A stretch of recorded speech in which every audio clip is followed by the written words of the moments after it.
Hi everyone, I'm Miranda and welcome to my YouTube channel. Today I thought I'd share with you some of the highlights from my summer book haul. I got very behind in showing you the books that I've bought over the summer, and of course I always buy quite a few books, I think we can agree. So I'm just going to do the highlights today, otherwise I would be here forever. But I did buy some really wonderful books over the summer. I'm really excited to read and I can't wait to share them with you. So first up is Summer Water by Sarah Moss. I've been really looking forward to this book. I really enjoyed Ghost Wall by Sarah Moss, and so this was definitely a highly anticipated book release for me. I haven't read it yet and I'm really looking forward to getting to it.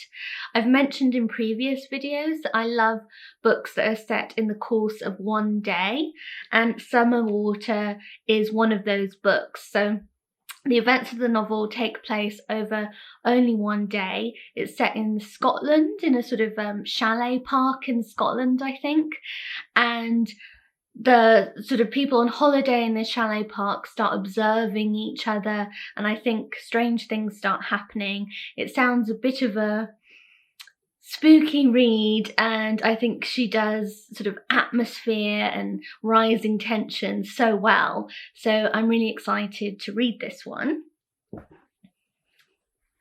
Then I was so lucky because Virago Press very kindly sent me the 3 new Angela Thirkell books that they've just recently republished in August. So I got Peace Breaks Out, Cheerfulness Breaks In, and Growing Up. I love Angela Thirkell. I love her novels about life in a sort of English village. I love her wit, and these books are all set over the kind of World War II period. So I think just before the outbreak of war and then through to peacetime. So there's some of her World War II books I haven't read yet, and I'm really excited to read them. If you're in the mood for sort of gentle but quite funny, entertaining reads, then I would recommend Angela Thirkell. The first in her series is called High Rising. That's actually quite a nice Christmas book. I like to read it at Christmas because there's a nice sort of Christmassy scene in the book. So you might want to read it, save it for the winter and read it then. But if you haven't read Angela Thirkell before, then I really recommend her. Next, I got a lovely copy of Strangers on a Train by Patricia Highsmith. I haven't read much Patricia Highsmith at all, and because I read Amanda Craig's novel, The Golden Rule, which was partly inspired by Strangers on a Train, it made me actually really want to read Strangers on a Train. So I got this lovely Virago Modern Classic edition, and I can't wait to read this. It's such a well-known, well-loved classic novel, but it's not one that I've read yet, so I'm really looking forward to crossing this one off my list. Then I saw one of my favourite bookshops, Daunt Books, was highlighting this book. It's called Orlando King by Isabel Colgate, and I was really intrigued because Isabel Colgate wrote one of my favourite books called The Shooting Party, which I think is one of the best books to read in the autumn. And that book is set just before World War I, and it partly inspired Gosford Park and Downton Abbey. It's very much in that sort of upstairs, downstairs vein of storytelling, and it's about a hunting party that has gathered at a big house in the English countryside, and the tension kind of builds up to a tragic event that takes place at the end of the story. But it's just such a wonderful autumnal read, and it's a brilliant example of kind of pre sort of World War I literature, though it was written in the 1970s. So it's a historic novel, but Isabel Colgate is such a brilliant writer. I really admired her writing in that book, and I was really keen then to read Orlando King, which is set in the build up to World War II, and I think partly during the war.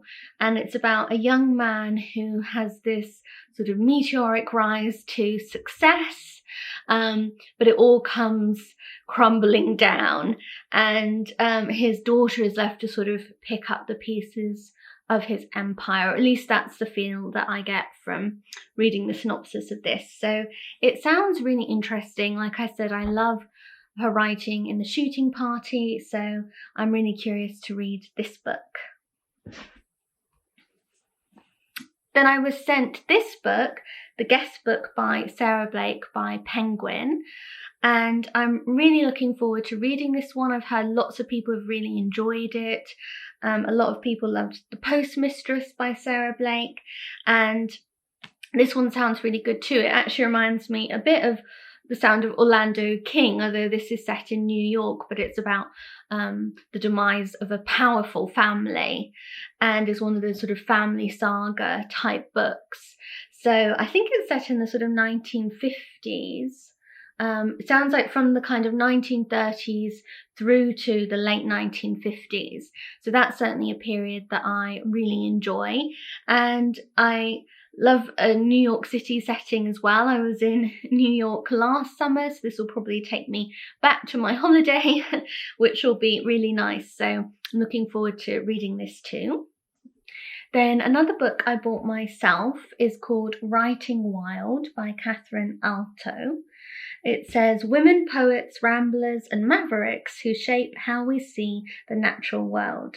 And it's a collection of nature writing about the wild, from a range of different women writers. So this sounds just my cup of tea. I mean, I love supporting women writers, and I love reading nature books and writing on nature. So this collection of essays and poems looks really good, and I can't wait to read it more. It's got some of my favourite writers like Mary Oliver. Her poem Wild Geese is in here, and I think a little essay by her is in here. I love her writing on nature, but it's also got a really sort of diverse and varied selection of writing from many different women authors. So this looks really good, and I'm looking forward to reading it. Then I can't remember how I heard about this book, but again, it's one that sounds just my cup of tea because it is about Jane Austen, at least partly. It's called Austen Years, a Memoir in 5 Novels by Rachel Cohen. And this is about Rachel Cohen's love for Jane Austen and how she turns to Jane Austen's novels around difficult periods in her own life. So it says, about 7 years ago, not too long before our daughter was born, and a year before my father died, Jane Austen became my only author. In the turbulent period around the birth of her first child and the death of her father, Rachel Cohen turned to Jane Austen to make sense of her new reality. For Cohen, simultaneously grief-stricken by the death and buoyed by the birth, reading Austen became a refuge and ballast. Through Austen's work, she reckoned with difficult questions about mourning, memorializing, living in a household, attending to the world, reading, writing, and imagining. So I'm really looking forward to delving into this. It sounds like a very interesting blend of memoir and investigation of Jane Austen's books. So I always love reading what other women, other writers, other people think of some of the books that I love the most. Jane Austen is my favourite author, but reading about why she matters to other people helps to give me often another different perspective on her work, and it deepens and enriches her books for me to also hear why they're special to other people. So I'm hoping that I will really enjoy this. It does sound like the sort of book that I'll love, so we'll see. Then I got this book, which is called Miss Benson's Beetle by Rachel Joyce. And I think I really noticed this book on the Instagram profile of another author I like a lot called AJ Pierce. She wrote the book Dear Mrs. Bird, which is one of my favourite books of recent years. I absolutely love it. But AJ Pierce was really raving about this book, Miss Benson's Beetle, which immediately sort of sparked my interest. And it sounds like a really quirky but quite fun story. It's about Miss Benson, who I think it's set in the sort of 1950s. Oh, it says it is 1950. And in a devastating moment of clarity, Marjorie Benson abandons her dead-end job and advertises for an assistant to accompany her on an expedition. She is going to travel to the other side of the world to search for a beetle that may or may not exist. And I think she gets a rather unlikely companion for this trip of hers, but it's meant to be about female friendship as well as discovery and adventure, and it just sounds, like I said, rather quirky, but a sort of entertaining and hopefully quite heartwarming sort of book. So I'm hoping for good things from this one, and I'll definitely report back when I've read it. But let me know if you've read this one too, because I really am curious about this.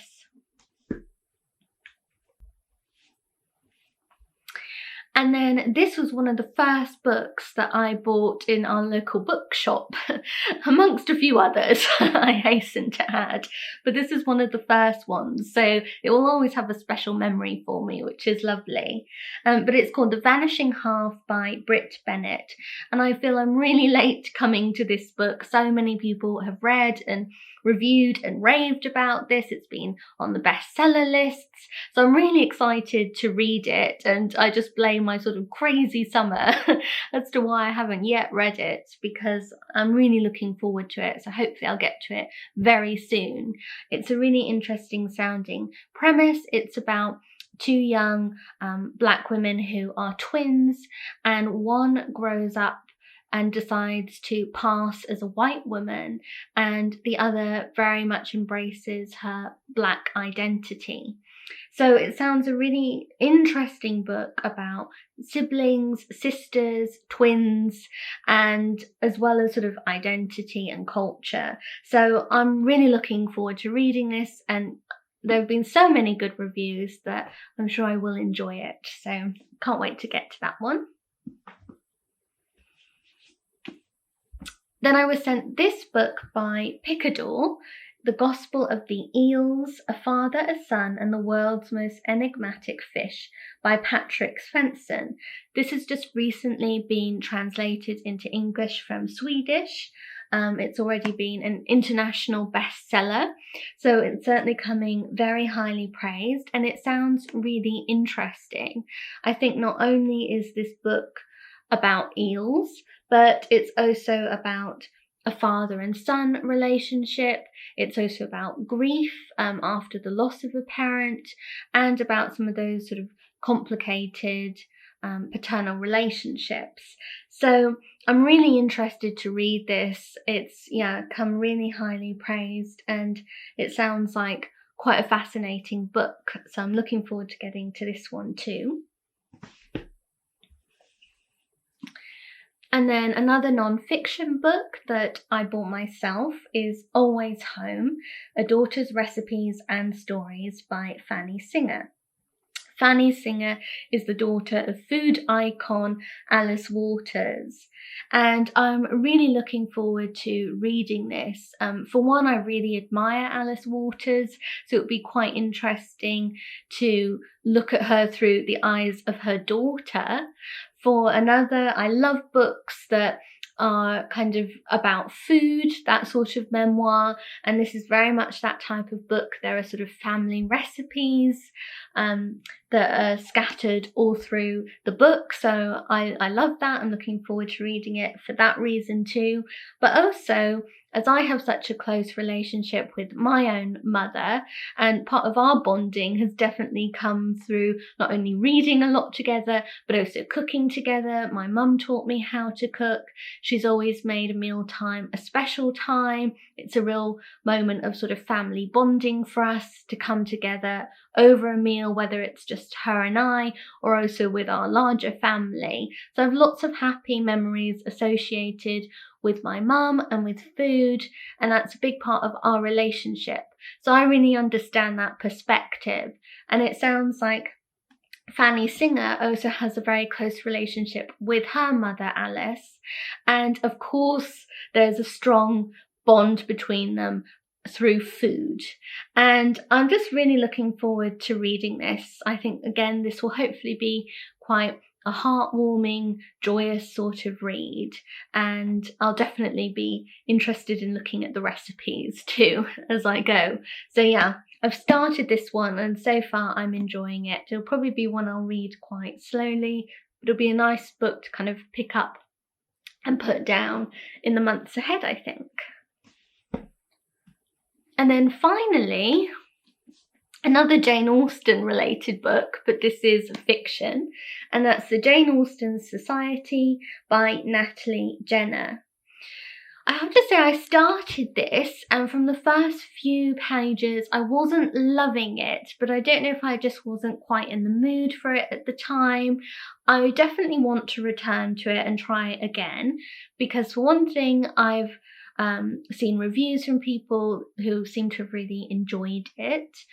And for another, it's just a book I really want to like because I really like the idea of it and the subject matter.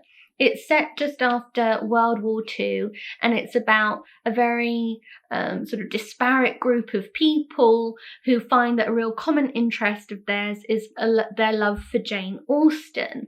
And I think it's about how they set up the Jane Austen Society together, and I think it's also about her home at Chawton and sort of developing that into a proper, Jane Austen society too. So it sounds just the sort of book I should really enjoy, and I do want to give it another go. I maybe just wasn't quite in the mood for it at the time, so I definitely want to try this one again, and I'm hoping that I'll like it because I love Jane Austen, and yeah, this does sound like a fun read, so hopefully it'll live up to expectations. But those are my highlights from the books that I've got over the summer. Let me know if you like the sound of any of them. Let me know if you've read any of them and what you thought, because I'd love to hear your opinions of any of these books, and share any books that you bought over the summer that you absolutely adored and that you think I might like too. But thanks so much for watching this video. Do give it a thumbs up if you enjoyed it, and don't forget to subscribe to my channel, which you can do by clicking on my face that I think pops up somewhere around here. But yes, thank you again for watching, and I'll be back very soon with another video. Bye!